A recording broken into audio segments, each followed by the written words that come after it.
¿Qué tal, amigas, amigos? Nos da mucho gusto saludarles. Como siempre, un placer estar con ustedes en este podcast a dos voces.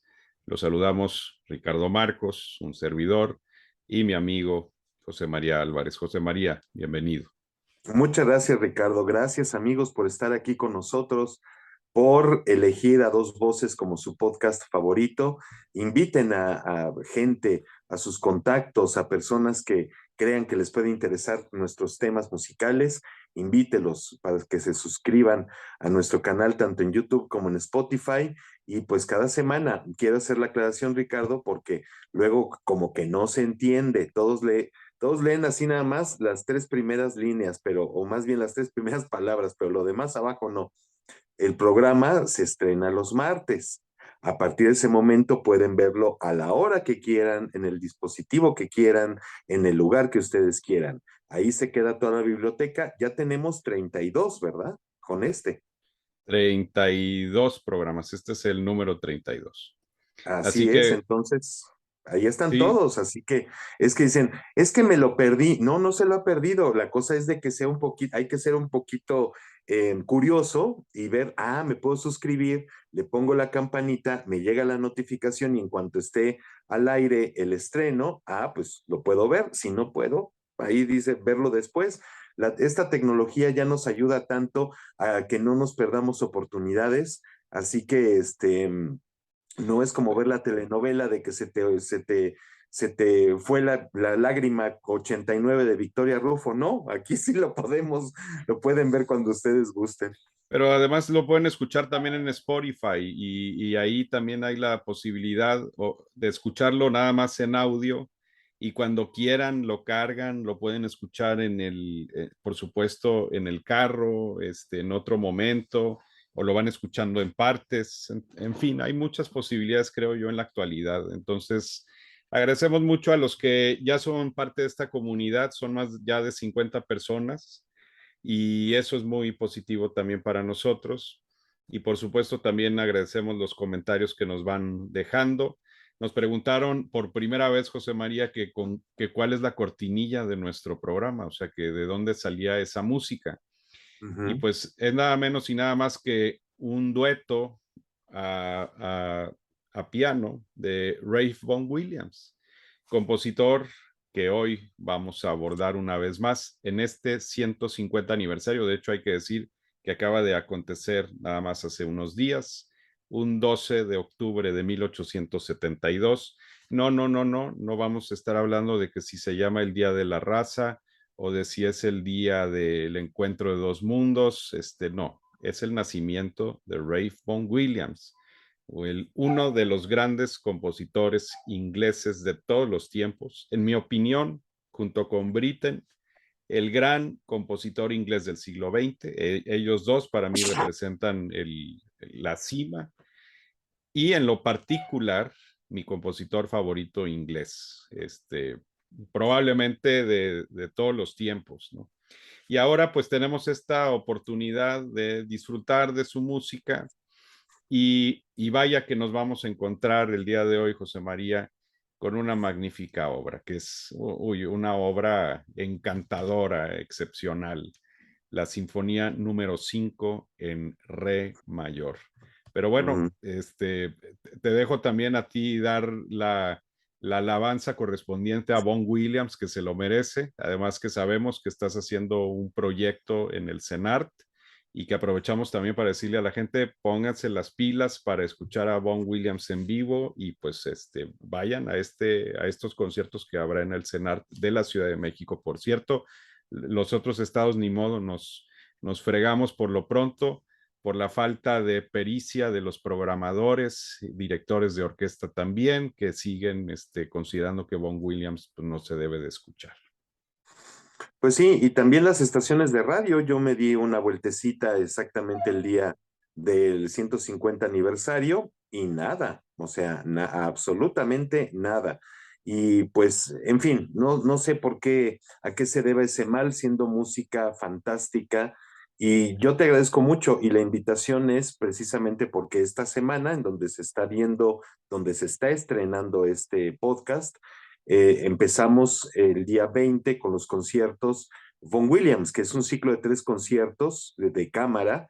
Empezamos con un concierto de cuerdas, con el concierto de oboe, el estreno en México del Concierto Grosso, su fantasía sobre un tema de Thomas Tallis. En fin, de hecho tenemos a uno de los más grandes oboístas mexicanos del momento, que es de Monterrey, precisamente, Rolando Cantú. Y los siguientes días, 27 de octubre, 3 de noviembre, en el Auditorio Blas Galindo del Centro Nacional de las Artes, tenemos pues los ciclos de canciones más importantes para barítono, para tenor, para soprano, el primer cuarteto para cuerdas, el Fantasy Quintet. O sea, está pensado de alguna forma, como dirían algunos sangrones, está como de primer mundo. Efectivamente, es una programación de primer mundo y accesible a todo el público con precios muy accesibles. Así que pues vean la cartelera del Centro Nacional de las Artes y ahí pueden ver y esperamos que nos acompañen. Pero bueno, justamente lo que decías, Ricardo, yo creo que la obra que vamos a tratar hoy es una de las más luminosas de todo el siglo XX y quizá una de las más en toda la historia de la música. Y que algún compositor por ahí cuyos méritos, pues la verdad sí los tiene y los tendrá siempre, pero pues la llegó a atacar de una forma muy irónica y muy grotesca, ¿no? Diciendo algo que, bueno, pues tú te lo sabes bien, algo así como que parece, esa música parece como una vaca asomándose por una ventana, ¿no? Eso lo dijo Aaron Copland, tache, ¿no? Aaron Copland, tache, tache y recontratache. Y pues la verdad, no, yo no entiendo, Ricardo, por qué Copland llegó a decir una tarugada de ese tamaño. No lo sé. Bueno, la verdad es que esa cita a mí también me molesta mucho y la verdad debo decir que Copland hizo un gran esfuerzo también como divulgador musical, no le quiero quitar yo ¿cómo se llama? Vamos a decir, ese interés que tenía, tiene ese libro famoso también, que nos trata de hacer un recorrido de la historia de la música, pero como siempre, pienso yo, con gustos muy cuestionables, porque en ese libro incluso él se pone, o sea, dentro de las obras que hay que escuchar, lo cual en mi opinión es como de mal gusto, o sea, en dado caso que el editor ponga bajo su firma, estas son las recomendaciones que hacemos de la música que hay que escuchar. Y como siempre, pues con una mirada también ciertamente rígida, ¿no? Respecto a su propia estética musical y en donde pues todo tenía que ir dentro de esa línea. Hay compositores que ni siquiera los menciona, no solamente del siglo XX, sino de otros tiempos. Entonces, en realidad, como siempre hay que tomarnos esos ejercicios como si es un buen libro que nos da una imagen de el pensamiento de Copland, pero tampoco es un libro non plus ultra para las personas que amamos la música clásica. Esa cita es totalmente desafortunada y muestra una total ignorancia del estilo de Vaughan Williams, porque en Vaughan Williams encontramos corrientes muy interesantes. Por un lado, sí está el folclore inglés y que es el que principalmente nos pone la imagen de las vacas en la campiña inglesa pastando, ¿verdad? Pero no, es más que eso. El madrigalismo inglés también está presente en la música de Vaughan Williams a través de las armonías modales, por ejemplo, que las vamos a encontrar en esta quinta sinfonía también. Eh, Hay elementos de turbulencia tremenda, o sea, incluso áspero. Hay un Vaughan Williams áspero, particularmente la cuarta sinfonía, que es anterior a esta quinta por una década. Imagínense ustedes ahí sí lo que tardó Vaughan Williams en abordar su quinta sinfonía. Y esto fue hacia fines de sus sesentas, o sea, y todavía iban a venir 4 sinfonías más, o sea, me refiero obviamente quinta, sexta, séptima, octava, no, perdón, sexta, séptima, octava y novena, o sea, entonces fue un compositor que de pronto empezó a componer sinfonías hacia el otoño de su vida también. Y entonces, como siempre digo, es un compositor de muchos contrastes, pero no sé si estés o no de acuerdo conmigo, José María. Hay una cualidad que a mí, en lo personal, es lo que más me apasiona de la música de Vaughan Williams, y hay una luminosidad. su música cuando aterriza hacia esa música como de las esferas, del tiempo que se detiene, de ese sonido de gran belleza en las cuerdas, incluso con unas ideas melódicas sublimes, nos muestra algo también del mejor Vaughan Williams. Y entonces, por lo tanto, es un compositor que tiene sus complejidades.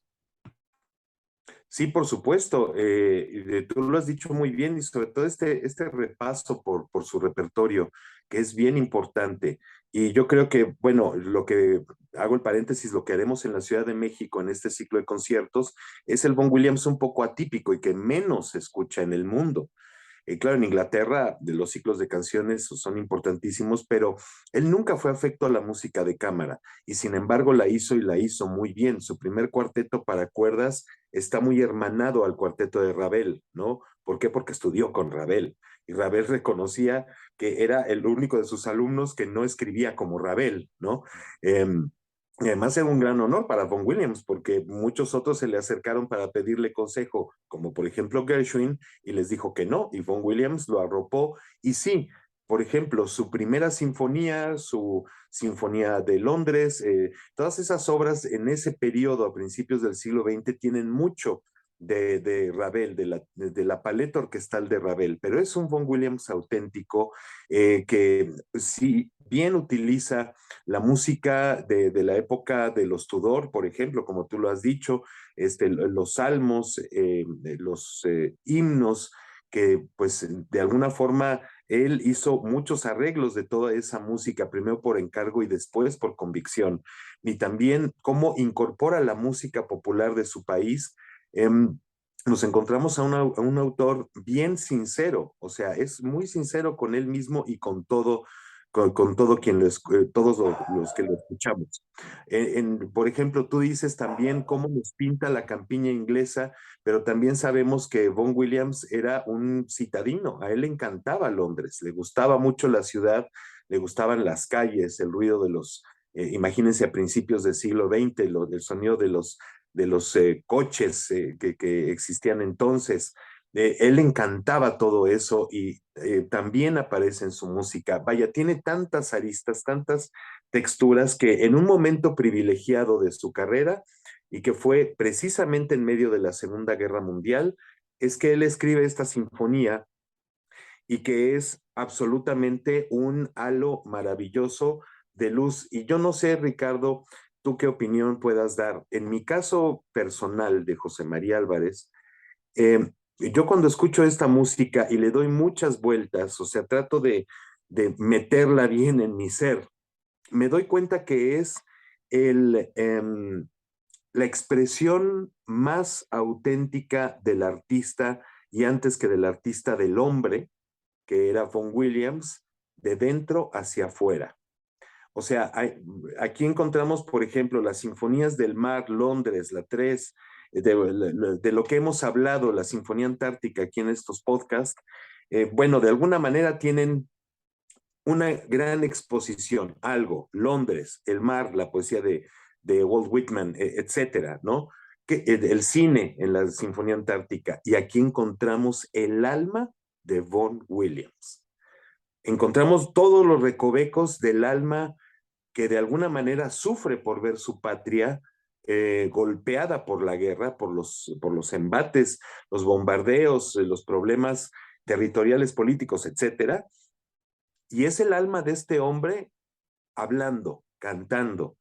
Por eso yo le encuentro una de las sinfonías, sí, más luminosas, como hemos dicho, y más sinceras también, porque es el alma de este hombre que trata de sanarla, sacando lo mejor de lo que tiene él como ser humano y ponerlo enfrente de nuestros oídos. No sé qué opinas tú. Definitivamente, y es una obra también maravillosa de poderse escuchar en vivo.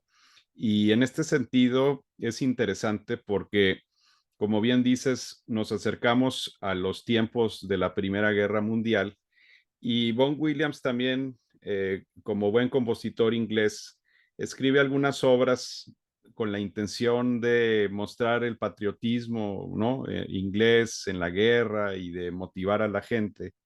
En 1938, él compone una obra que el día de hoy ya no se conoce, pero pues que tenía fines, vamos a decir, como de guerra, de elevar el espíritu. Se llama England's Pleasant Land, o sea, la placentera tierra inglesa. Y era una de estas obras, pues muy variadas que se utilizan pues con fines más bien motivacionales, heroicos, populares. En esta obra ya encontramos algunas ideas temáticas de la Sinfonía número 5 en Re mayor y que él empezó a trabajar precisamente ese año de 1938. Y curiosamente, como con Vaughan Williams, su estilo de composición era estar componiendo varias obras al mismo tiempo.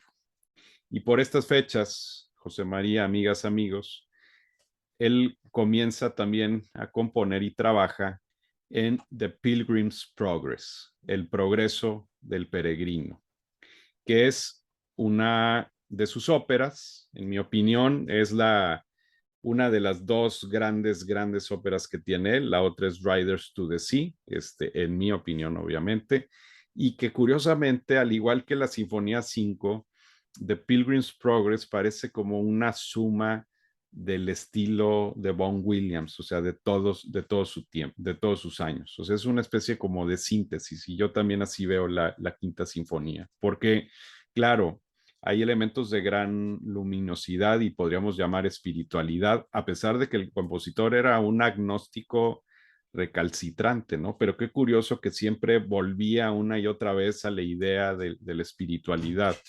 Y por otro lado, tenemos las corrientes oscuras que ya había él explotado desde sinfonías anteriores, las podemos encontrar un poco en la segunda sinfonía, en la tercera, principalmente la cuarta y en otras obras que van a ir surgiendo a lo largo de estos años, pero también, como siempre, una visión muy particular, muy generosa, como bien lo acabas de decir, en este caso de música pura, de la Quinta Sinfonía, pero que trae ideas también o contextos a lo mejor filosóficos que toma también de otras vertientes, como es el caso de esta ópera de Pilgrim's Progress, que pues nos habla, por ejemplo, del recorrido de un peregrino para llegar a la ciudad celestial. Y esto me lleva a otra anécdota, José María. Michael Kennedy, el gran biógrafo de Vaughan Williams, y que creo que tú también lo has leído en muchas ocasiones, decía que esta era la sinfonía de la ciudad celestial. Y lo dijo muy bien, sí, ahí tengo mis libros uno de Michael Kennedy y el otro de A.E.F. Dickinson, mis biografías de cabecera de Vaughan Williams, y lo dijo muy bien. Y precisamente hablabas tú de lo agnóstico que podría ser este hombre, pero como estudiante asistía a misa. O sea, entonces a la gente como que le ponía este intríngulis de, bueno, ¿qué es? ¿No? No tiene que ver una cosa con la otra. Puedes ser agnóstico o puedes ser ateo y puedes ir a misa, sentarte y escuchar y trasladar en bueno, exaltar tu fe como tú la veas. No tienes que ser ni católico, ni cristiano, ¿no? Eso es lo que yo opino. Y ese fue el caso de Vaughan Williams. Y lo que encontramos en esta sinfonía es justamente eso. Mucho del material de Pilgrim's Progress, lo más que el material, digamos, el aura de la obra, si así se le puede decir, el alma, lo que tiene por dentro, y bien lo dijo Michael Kennedy, es la sinfonía de la ciudad celestial. Y si uno lo escucha, especialmente el tercer movimiento, nos lleva hacia ahí, hacia tratar de estar como en una nebulosa, como estando eh, con los ojos tapados, con el ser expectante, y de repente empezar a acceder a algo mejor, a un nuevo mundo, a un lugar mejor, etcétera. Son cosas que yo las visualizo así. Falta que nuestras amigas y amigos que nos están viendo y escuchando también la escuchen y saquen sus conclusiones. ¿Qué les dice a ellos? También otro pequeño paréntesis. Eso es lo que de repente también queremos que nos compartan. cuando nos escriben en la caja de comentarios en YouTube. Si nos lo mandan por WhatsApp, se los agradecemos, pero crece nuestro público y crece nuestro algoritmo si lo hacen en la plataforma donde están viendo el programa. Si nos están escuchando nuestros comentarios y escuchan después la obra, díganos qué les conmueve, qué les dice, para justamente cerrar el círculo de la comunicación. Nosotros les podemos decir y ustedes dicen, ah, sí, está muy bien, yo me sé todas las sinfonías de Haydn, de Vaughan Williams, etcétera, etcétera, ¿no? Pero díganos qué es lo que sienten ustedes, porque Ricardo puede sentir una cosa, yo puedo sentir otra, usted, ¿qué siente? Eso es lo importante, nos retroalimenta enormemente y también nos puede cambiar la perspectiva de una obra si ustedes lo comentan de una forma pues amable y humilde. Pero amable y humilde es esta sinfonía también, Ricardo. Yo creo que tenemos muchos elementos de una cierta, no religiosidad, pero sí espiritualidad. Encontramos, por eso yo decía que es Vaughan Williams por dentro. Es el espíritu de un hombre que él lo está mostrando de principio a fin, de lo que siente, de sus angustias, por ejemplo, hay momentos que parecen muy misteriosos y que difícilmente podemos escuchar algo similar en alguna de su música, como es en el segundo movimiento, pero como de repente hay un destello en los alientos y todo empieza a cobrar vida, ¿no? Y lo mismo pasa en el tercer movimiento. Pero bueno, ese ya es tema de cuando, ahorita que platiquemos exactamente de la estructura de la obra. Curiosamente es una sinfonía como que por un lado pensamos es de carácter expansivo, ¿no? De un pulso como amplio, pero nos vamos a dar cuenta que no es así, no es del todo así, como nos acercabas un poco al segundo movimiento, no es un movimiento lento. Y por otro lado, es curioso porque el propio Vaughan Williams en la partitura dice que la sinfonía debe de durar unos 35 minutos, con lo cual nos da una idea de que él consideraba que las partes animadas de la obra deberían de ir verdaderamente animadas. Y no hay grabaciones realmente que cumplan con la cuota de los 35 minutos. O sea, nos vamos a dar cuenta que la mayoría caen alrededor de los 38, 39, algunos se van por arriba de 40.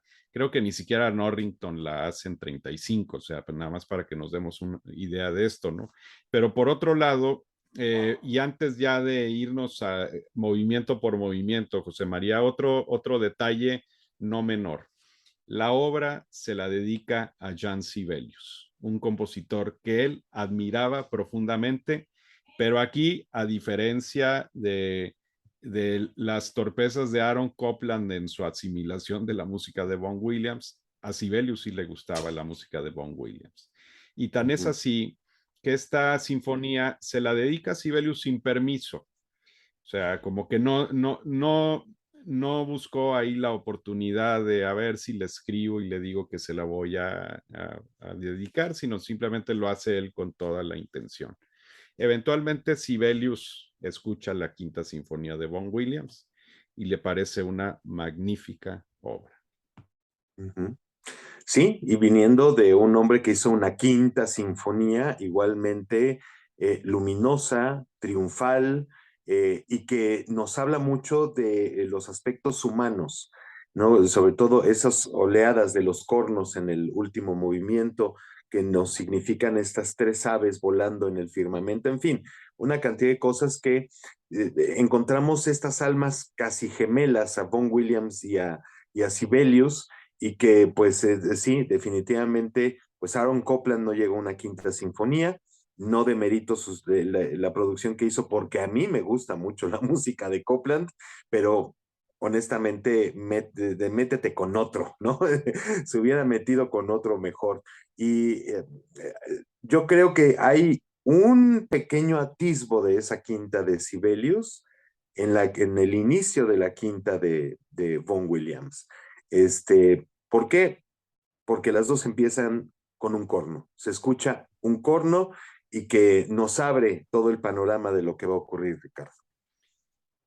Y pues bueno, ya que nos pusiste muy bien los ingredientes, podemos abordar precisamente ese movimiento inicial que es un preludio moderato. Bueno, él le llama preludio, pero es moderato.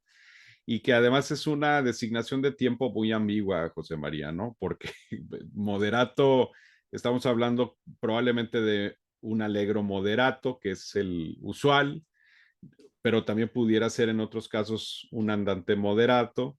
Sin embargo, abre con este magnífico tema y que es un moto que se va a estar repitiendo a lo largo de la sinfonía. O sea, este tema tiene un significado importante, muy probablemente relacionado evidentemente con ideas de espiritualidad, es una llamada finalmente esta del corno, y ya desde el inicio juega con nosotros un poco Vaughan Williams, porque curiosamente el corno aparece sobre un pedal de las cuerdas bajas, pero este pedal está en do mayor.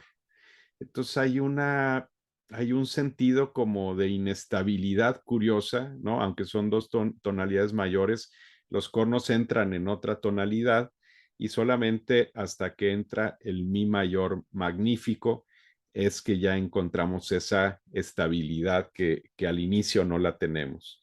Este movimiento se va moviendo, vamos a decir, en bloques muy expansivos y como siempre, José María nos va a remitir muchas veces a la música que podemos encontrar incluso en la fantasía de Thomas Tallis, en esa expansividad temática luminosa.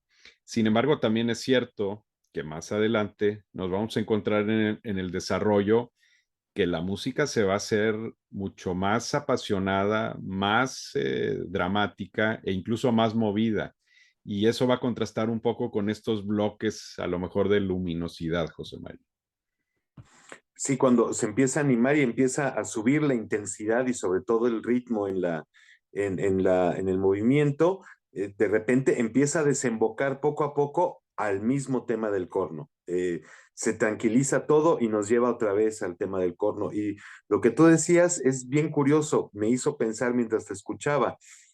Porque sí, es un poco ambiguo, moderato. Moderato también es el primer movimiento de la quinta de Shostakovich, de la cual hablamos hace unos días, y también es muy ambiguo. No sabes cómo platicamos precisamente de eso, cómo se hace a cuatro, a ocho. En este caso, hay directores que hasta en algún momento lo hacen a dos, porque es un moderato, vaya, muy caminado, no es precisamente pesante, es un movimiento bien transparente, muy diáfano y que sí tiene estos momentos de repente de intensidad que van creciendo, que nos llevan como un clímax y luego nos descansan el alma otra vez con este tema del corno y que poco a poco hacia el final lo retoma el clarinete y se va desvaneciendo y nos lleva a un scherzo que también, pues, digamos, pues está, me parece que está en tres cuartos o tres octavos, pero pues uno lo tiene que marcar a uno y es difícil, es como, a mí me remite al inicio del último movimiento de la segunda sinfonía de Brahms. ¿Por qué? Porque es como ondulante. Yo me acuerdo un ensayo que le oí al maestro Herrera de la Fuente de la segunda de Brahms, que pues obviamente si ustedes la tienen en la mente o si quieren ahorita que terminen, la escuchan, pues es un movimiento que está como piano, pero él decía, muévanse como lo que son, y muchos músicos decían como que, como serpientes, decía el maestro. Es precisamente así como empieza este scherzo de Vaughan Williams, como muy reptante, como que no sabes ni por dónde está, es como si estuvieras caminando en las nubes si eso fuera posible, hasta que de repente, pum, entran los alientos y cambian todo el panorama.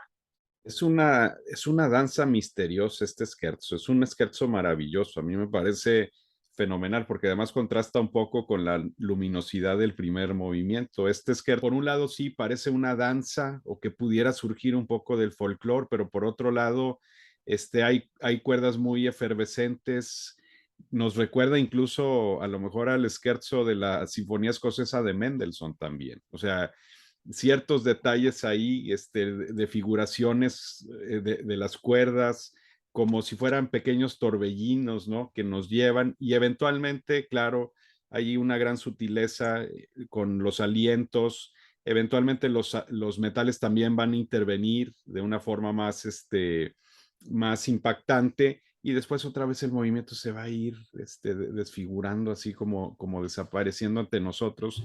Y está lleno también de grandes sutilezas. Por ejemplo, hace que los timbales toquen a veces en dinámicas en crescendos, o sea, que van subiendo el sonido. O sea, un movimiento magnífico, José María. Y a mí me sorprende que una de las lugares comunes en la música de Vaughan Williams y que definitivamente viene de la gran tradición de la música popular inglesa es este típico tema que aparece por ahí que es tan tararán, tararán, tararán, tararán, tararán. Siempre eso lo escuchamos en toda la música de Vaughan Williams. Aquí de repente en medio de esa, de cómo flota y cómo aparece de ese ritmo danzable hasta cierto punto, pero de repente aparece en los alientos, tin, tin, tin, tin, tin, tin, tin, ¿no? Y que bueno, pues es como una llamada de atención en muchas de las obras. También lo utiliza en la Sexta Sinfonía, lo tengo presente en la Cuarta también. Son de esos momentos recurrentes en Vaughan Williams y que luego, Ricardo, pues llega el momento de ir hacia la ciudad celestial con el siguiente movimiento, la romanza, que es, insisto, como empezamos el podcast, a mí se me hace una de las piezas de música, especialmente este movimiento, de lo más hermoso que puede existir. Puedes estar enamorado del adagietto de la quinta de Mahler, si lo sacas del contexto de la sinfonía, y pues enamórense de esta romanza, que si bien no sale ninguna película de Visconti, es una música que te toca directamente al corazón. El tema en sí es una especie de coral, José María. Y aquí también hay que recordar que esta sinfonía tiene una unidad estructural interesantísima, temática incluso. Algunos elementos del scherzo se escuchan en este movimiento también. O sea, sobre todo la parte inicial de las cuerdas, o sea, el tema que tocan las cuerdas al inicio del scherzo lo volvemos a encontrar ahora, casi al inicio también de la romanza, pero ya en otro contexto. Y, por supuesto, donde predomina este magnífico coral y claro, nos da uno de sus grandes movimientos lentos, ¿no? Tiene otros magníficos en otras sinfonías, por ejemplo, la de Londres, que también es fenomenal ese movimiento lento. La Sinfonía del Mar también tiene magnífico movimiento lento, pero este particularmente, y que él ha llamado una romanza, pues está lleno de detalles que ahora sí temáticamente nos hilan con The Pilgrim's Progress, José María. O sea, aquí incluso hay algunas citas, ¿no? Dice la partitura cita a Bonjan, a John Bonjan, el escritor de The Pilgrim's Progress, y dice, Upon this place stood a cross and a little below a sepulchre. Then he said, he had given me rest by his sorrow and life by his death. Indiscutiblemente, palabras espirituales que nos llevan un poco al cristianismo, aunque hay que decir que Vaughan Williams incluso cuando escribe The Pilgrim's Progress, el personaje principal que en Bonjan se llama cristiano, él decide trasladarlo a peregrino, como diciendo, mi idea de mensaje de fe es un mensaje universal, no específicamente cristiano, esa es la cuestión. Así que efectivamente aquí en este movimiento encontramos mucha espiritualidad, sí ligada a Pilgrim's Progress, pero encontramos también eso, o sea, una universalidad a mí, el único análisis que yo puedo hacer es que es música que absolutamente te toca el corazón. Y los grandes protagonistas, Ricardo, amigos de este movimiento, son el corno inglés y el oboe, que durante muchos momentos se entrelazan en un diálogo muy hermoso sin que se escuche la orquesta, se escucha primero el corno inglés, entre el oboe, le pasa el diálogo al otro instrumento, en fin, es verdaderamente tan bonito como lo hace Vaughan Williams y nos va llevando, aunque no es un clímax tipo Carmina Burana, pero tenemos un clímax aquí en este movimiento que nos va llevando y de una forma tan majestuosa que, vaya, cómo te deja de una manera tan vibrante y después poco a poco te va calmando el alma, ese es lo importante también en esta sinfonía, cómo tiene la capacidad Vaughan Williams de llevarnos a lo más alto y no tirarnos al suelo como Carmina Burana y sus clímaxes. O sea, no, nos lleva hasta ese lugar y de repente nos va bajando lentamente, nos va tratando de una forma tan pacífica.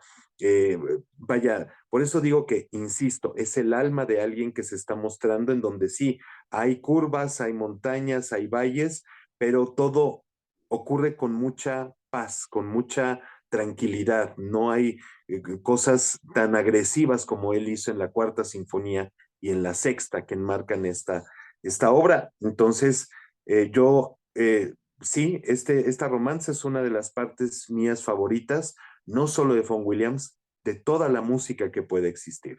Insisto, ¿les gusta el adagietto de Mahler? Pongan la romanza de la quinta de Vaughan Williams y díganos qué opinan, pero díganos algo, por favor. Bueno, ¿y qué tal el cierre, José María, con ese solo de violín? También Uh -huh. sublime, ¿no? Porque es un movimiento que se va también difuminando, ¿no? Bellamente hacia su conclusión. Ahora, lo interesante es que en este caso eh, vamos a cerrar con otro magnífico movimiento. Uh -huh. Y aquí se ve también la maestría de Vaughan Williams en la construcción, porque va a ser una pasacaglia o pasacalle, como se diría en español. Y es algo que ya Brahms había hecho eso precisamente en su cuarta sinfonía como final. O sea, aquí hay también una especie de conciencia de grandes trabajos previos en este sentido. Y esta pasacaglia es moderato también, muy parecido al primer movimiento, pero también es cierto que vamos a escuchar el tema principal de la pasacaglia al inicio, en las cuerdas bajas de la orquesta, y curiosamente, José María, al principio se va a animar este tema, o sea, y se va a ir haciendo exuberante, muy emotivo, pero muy vital, a un ritmo, digamos, más acelerado que algunos de los ritmos que hemos visto a lo largo de la sinfonía, salvo el del segundo movimiento, y donde vamos a encontrarnos evidentemente en su momento una vez más con ese famoso moto tema que escuchamos en el corno en el primer movimiento. Y cuando se va animando, se vuelve también muy inglés. Tan, tan, tin, tan, tin, tan, tin, tan, ¿no? Y los alientos tan, pa, pa, pam, pa, pa, pam, pa, pa, pam, pa, pa, pa. O sea que es de lo más recurrente en la música de Vaughan Williams y que nos traslada directamente también a la música popular inglesa. Y bueno, ¿cómo se va desarrollando todo este movimiento? Yo lo que podría decir, cómo termina la sinfonía y cómo concluye el movimiento, yo lo acabo de imaginar así, amigos. Ricardo, cuando de repente, por ejemplo, muy temprano en la mañana, me despierto y abro la ventana de mi habitación que da, no es por presumirles, pero da a unas milpas y da a un monte, ¿no? Entonces, lo único que tengo enfrente es naturaleza. Lo primero que hago es respirar hondo, sentir la bocanada maravillosa del aire limpio que hay en esta zona donde yo habito. Y lo que me gustaría comentar con ustedes es justamente eso. Escuchen cómo termina esta música y trasládese a uno de los momentos más mágicos y maravillosos que ustedes tengan diario. Beber agua, ponerse agua en la cara, respirar, eh, empezar a dormir.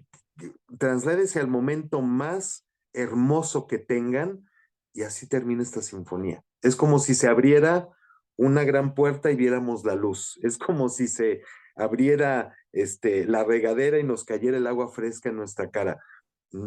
Creo que estoy desvariando, Ricardo, pero es que esta sinfonía da para mucho de esto. Tiene muchas atmósferas, tiene muchas sensaciones que vale la pena retomar. Me gusta eso de las atmósferas, porque además la Passacaglia pues se va desarrollando como una serie de variaciones. Entonces vamos a tener elementos juguetones, otros jubilosos, magníficos. Y después cuando termina esa parte del movimiento, vuelve a entrar el tema de los cornos, pero en toda su magnificencia. O sea, al inicio de la sinfonía, en el primer movimiento, habíamos escuchado la llamada un poco lejana, ¿no? Aquí estamos ya ahí en el centro de la acción y con los cornos, los timbales a todo lo que da, volviendo a ese moto o tema principal. Y después de ahí vamos a la parte final, esta que tú has reflejado bien o relacionado más bien con la naturaleza, en donde va a haber citas del primer movimiento, pero poco a poco vamos a llegar a una culminación sublime y de gran serenidad, de una página sin lugar a duda, que es una gran obra, es una de las grandes sinfonías del siglo XX. Y curiosamente, ya yéndonos también un poco a las interpretaciones y al cierre, como siempre, discográfico que aquí ofrecemos, pues José María, a mí no me ha tocado, al menos en el norte, no hay director que se haya interesado jamás en presentarle en una temporada de conciertos. Yo tuve la fortuna de poderle escuchar en vivo una sola vez, que es cuando vivía en Barcelona con la Orquesta Sinfónica de Barcelona y Nacional de Cataluña, que así se llama la orquesta. Y en esa ocasión con James Judd, el director inglés invitado, y que ahí sí casi debo decir, la mayor parte de los directores ingleses saben hacer a su Vaughan Williams. O sea, y fue una ejecución magnífica, magnífica realmente. O sea, una gran noche de la Quinta Sinfonía. Y que también vale la pena escucharse, obviamente, en vivo, pero pues afortunadamente tenemos los discos. No sé si tú tengas alguna referencia en la Ciudad de México, particularmente esta obra. Sí, aquí en la Ciudad de México la dirigió, de- pues fíjense nada más, el registro del estreno en México de la quinta de Vaughan Williams la dirigió un trombonista, no un director, la dirigió Julio Briceño, trombonista de la Filarmónica de la Ciudad de México. Después la hizo con la orquesta Carlos Chávez. Después la hizo José Arián con la Filarmónica de la Ciudad de México. Y a mí sí me tocó oírla, se la oía a Richard Hickox, se la oí en los proms en Londres. También se la oí a, ay, no me acuerdo cómo se llama este director, otro director inglés que está, bueno, que ha hecho mucho Vaughan Williams también. Se la oí con la Filarmónica de Londres. No, no era inglés, era Hugh Wolf, perdón. Mm. Hugh Wolf la hizo, que no es inglés, pero bueno, la Ujú. hizo muy bien con la Filarmónica de Londres. Y vaya, sí me ha tocado, pero en la Ciudad de México afortunadamente sí se ha tocado, sí se ha estrenado. Paréntesis, otro, haciendo un recuento de algunas de las obras de Vaughan Williams, se estrenó la novena sinfonía en México hace apenas unos 5 años en Jalapa. O sea, Ah, ni siquiera digas sí, en las principales. Es que la programación de esa orquesta tiene una gran imaginación y saben lo que hacen, ¿no? con Y pues bueno, Marcelletti, sí, sí. exactamente, sí, hizo una gran novena de Vaughan Williams. Pero bueno, pues ojalá y a Monterrey llegue algún día la Quinta Sinfonía.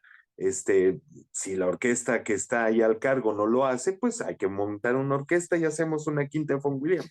¿Cuál es el problema? El dinero, pero bueno, se consigue y se hace, Ricardo, ¿no? Pues ¿No? muy Pues bien, sí. ahí está, digamos, el anecdotario de la Quinta Sinfonía, me refiero al anecdotario histórico, que siempre es importante. Y pues pasemos ahora sí a las grabaciones, que debo decir que yo estuve escuchando esta sinfonía encantado toda esta semana, entre programa y programa, porque dije voy a llegar muy fresco y con una buena dotación de las grabaciones y con una buena idea al respecto de estas grabaciones. Pero como dicen, comencemos contigo, José María. Te Obviamente, agradezco, nada Ricardo. más la ficha biográfica es que la sinfonía se estrenó en 1943 y la dirigió el propio Vaughan Williams. O sea, esta no se la dejó ni a Balt ni a Barbirolli, sino que él la dirigió. De hecho, él muchas ocasiones dirigía orquesta, su música, y me parece que a lo que tenemos ahí de sus registros, José María, pues era bastante competente Vaughan Williams, ¿eh? Y nos da una muy buena idea de cómo debía ir su obra, ¿no?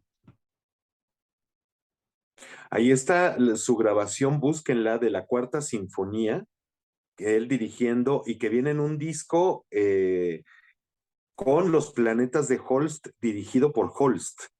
O sea, no esperen, millennials, no esperen un sonido espectacular, pero es un documento importantísimo de cómo el autor hacía su música.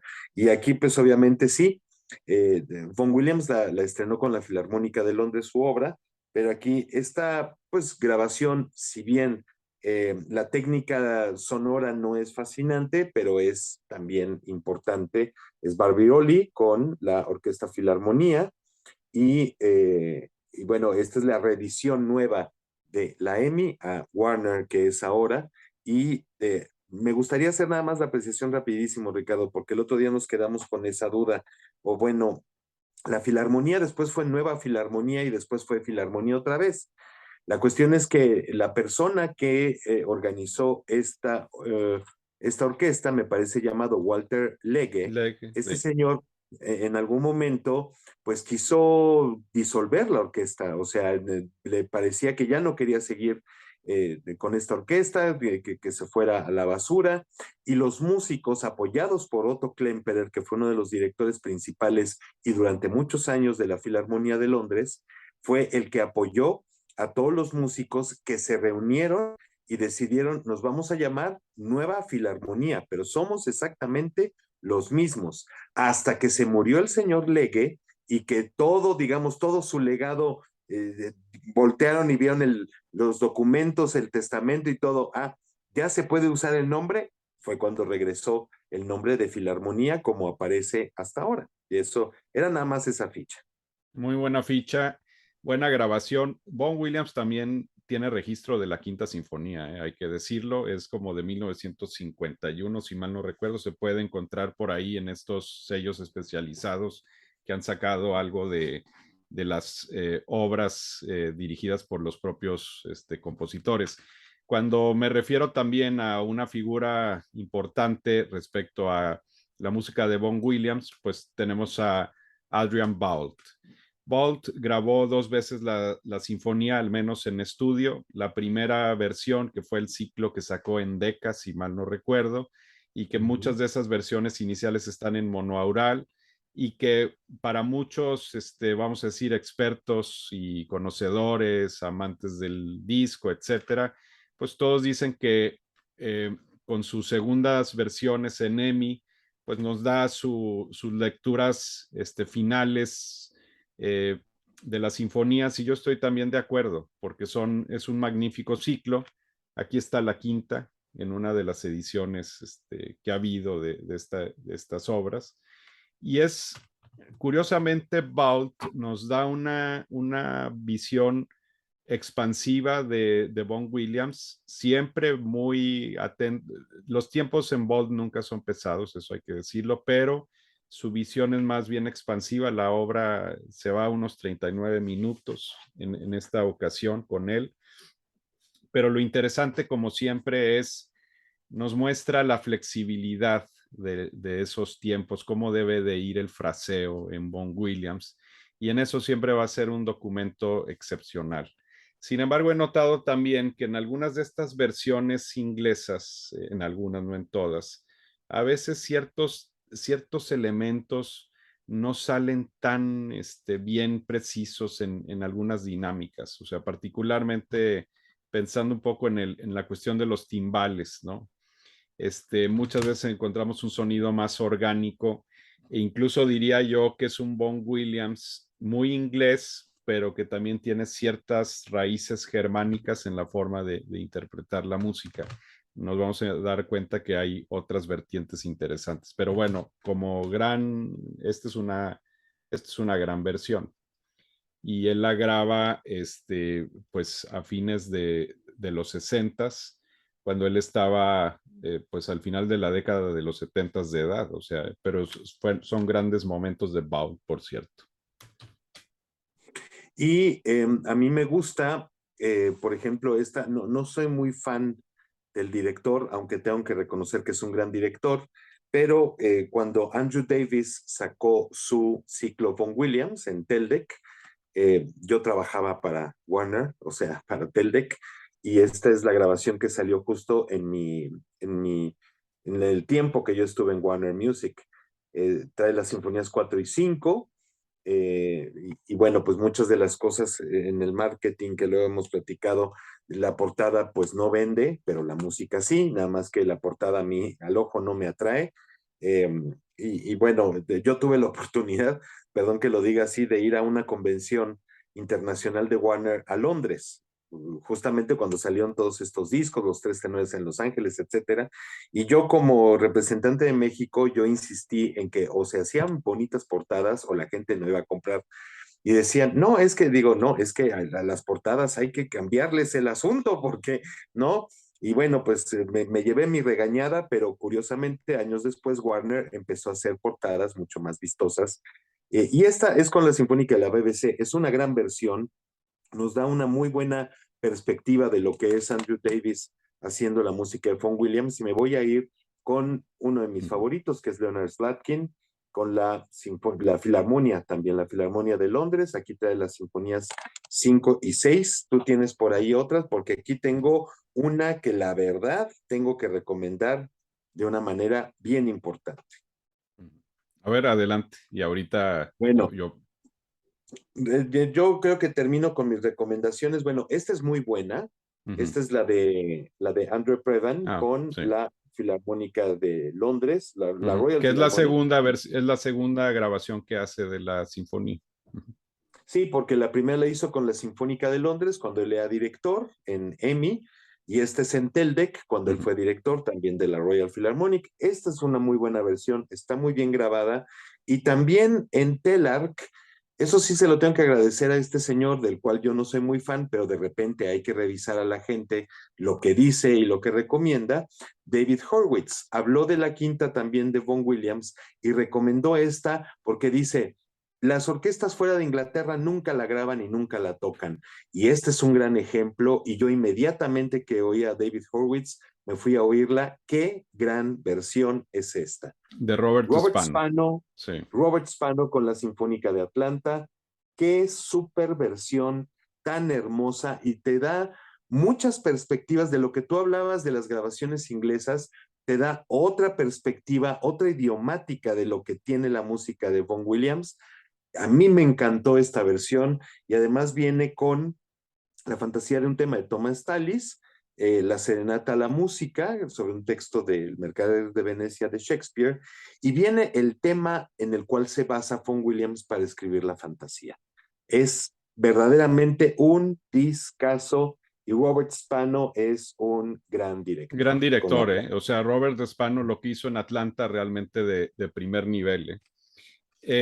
De las grabaciones que yo tengo aquí, este ciclo de Vernon Handley es otro excelente ciclo, muy en el molde de Bolt, pero quizá con un poco más de vivacidad, vamos a decirlo. El problema de estas grabaciones de Vernon Handley son las tomas de sonido con la Royal Liverpool Philharmonic Orchestra. Muy a ver, son audibles, son en estéreo, ya eran digitales, pero por alguna razón las tomas no son lo mejor. A veces el sonido puede ser seco, no tan detallado. Son brillantes versiones, son grandes versiones, yo creo, estas de Vernon Handley, pero no todas son excepcionales por la cuestión del sonido. Está el ciclo Naxos, que en gran medida grabó Kees Packels, director de orquesta holandés. y por alguna razón no lo concluyó él y entró Paul Daniel.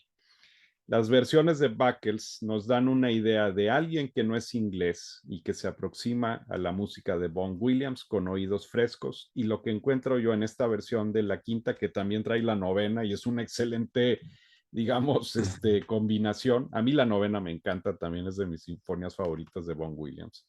Y este, nos da unas lecturas frescas, José María, igual también con ciertos detalles. De hecho, él sí permite que salgan los sonidos orquestales que a lo mejor en otras versiones quedan ahí metidos dentro de la masa orquestal. Yo recuerdo que en Gramophone criticaban que los timbales se escuchaban mucho en estas versiones. Dices, pues los timbales deben de escucharse, no están hechos para ahí de adorno para que tengas un masacote de relleno. Efectivamente, uno de los grandes aciertos es que todas esas dinámicas que incluso llegan hasta los timbales se escuchan perfectamente. O sea, esta quinta me parece una muy, muy buena versión y está ahí entre de las buenas versiones de esta sinfonía. Y hay otra que a mí me gusta mucho, que también es un ciclo que tiene ciertos asegúnes por el sonido. Es digital totalmente en Chandos, lo grabó Bryden Thompson, director de orquesta escocés con la Sinfónica de Londres, que también él era un gran director de Vaughan Williams, hay que decirlo. No todas las sinfonías son buenas en el sentido del sonido. Se grabó todo el ciclo en una iglesia, hay una cierta reverberancia, pero algunas salen muy bien. Y particularmente de este ciclo, yo diría que la cuarta, la quinta, la octava y la novena son versiones de primer nivel y que logran usar a favor, digamos, esas dinámicas de sonido. Esta quinta es magnífica. Alguien decía que Thompson nos daba un Vaughan Williams más de vanguardia, más atrevido, y sí es cierto, es un Vaughan Williams dramático, los momentos dramáticos los hace muy bien, como que le saca a Vaughan Williams otros elementos que tiene su música y que en otras manos pues se van por otras líneas. Entonces, como siempre, es muy gratificante y esta es otra magnífica quinta sinfonía. Pues hay muchas opciones para escuchar yo me acabo de acordar, Ricardo, no, yo cuando lo oí en los proms en el año 89 no lo oí con uno, ni con otro, ni con el otro, lo oí con Alexander Gibson. Él fue el que Oh, dirigió, wow. Alexander Gibson. Me acuerdo y traía en el mismo programa, se tocaba Ravel, se Uh tocaba -huh, el concierto en sol, uh -huh, con John Leal, uh otro -huh. pianista inglés. Vaya, ahorita me empecé a acordar de todo eso, sí tengo de repente Medela Eisenhower, discúlpenme ustedes, pero sí la oí con Hugh Wolf también en Royal Festival Hall, pero la ocasión de los proms fue con Sir Alexander Gibson, ya quería yo comentarlo, y bueno, pues a escuchar Vaughan Williams y a que nos comenten qué imágenes o qué sensaciones tienen ustedes. Sean participativos, no sean pasivos, sean participativos con nosotros y díganos sus opiniones, sus sensaciones. Realmente, Ricardo, nos retroalimentan. A ustedes los hace pensar, los hace interiorizarse, ¿no? Y a nosotros nos cambian muchas perspectivas. Háganlo. No es nada más bla, bla, bla, bla, bla. Yo lo escucho, apago mi dispositivo y me voy a otro lado. Participemos porque estamos en una época que se nos está olvidando mucho eso, la interacción. Nosotros los estamos invitando a que por favor participen. Bueno, esperemos que les hayamos logrado comunicar un poco de la emoción y el gusto que tenemos por este compositor, y sobre todo lo que yo les recomiendo, pásense a escucharlo. O sea, si ya escucharon el choro que nos tiramos, o sea, muy emotivo, al menos para mí, y yo sé que para José María también, pues órale, vamos a escuchar esa quinta de Vaughan Williams. Todas estas versiones que hemos hablado, me parece, todas están en Spotify. Hay otra versión también que el propio Hurwitz recomendaba, que yo no la he encontrado porque desafortunadamente el sello Hyperion no se puede conseguir en Spotify, yo creo que por cuestiones ahí de contrato, etcétera, pero Martin Robbins ha hecho un magnífico ciclo de Vaughan Williams reciente, es de los recientes, igual que Andrew Mance. De hecho, esa quinta de Andrew Mance es muy buena también, la estuve sampleando hace unos días. Son de las versiones que valdría la pena también conseguir y esas sí no se consiguen en esa plataforma, así que a lo mejor hay que, para los que les gusta comprar discos, bueno, como es Picasso allá, ¿verdad? O sea, eh, pues está fenomenal también esa opción. Así que bueno, como dice José María, pongan también sus comentarios sobre la experiencia de la escucha. Y pues ahora sí, José María, ya para irnos despidiendo. Es que la de Andrew Mancy es también con Liverpool. Entonces, escuchen la de Vernon Handley y la de Andrew Mancy y van a encontrar un mundo totalmente distinto, pero sí está en Spotify, esa de Andrew Sí, Mancy, sí la sí pueden encontrar. la de Andrew Mance sí, porque es con el sello, creo que Onyx o alguno de estos, Phoenix. sí.